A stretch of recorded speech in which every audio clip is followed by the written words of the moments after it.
gumagaan.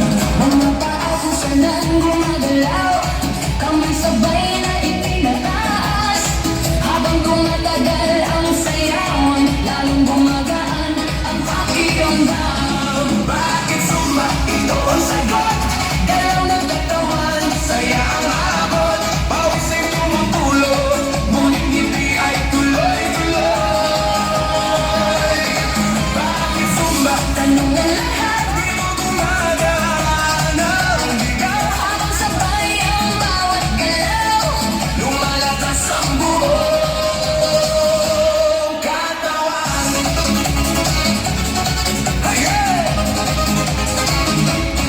Kapag sama-sama ang grupo, mas nagiging masigla ang galaw.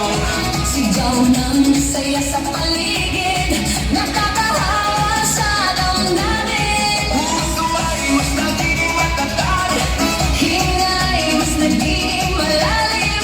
habang tuloy ang bawat galaw. Lakas ay unti-unting dumarami. Bakit sumba? Ito ang sagot, Galaw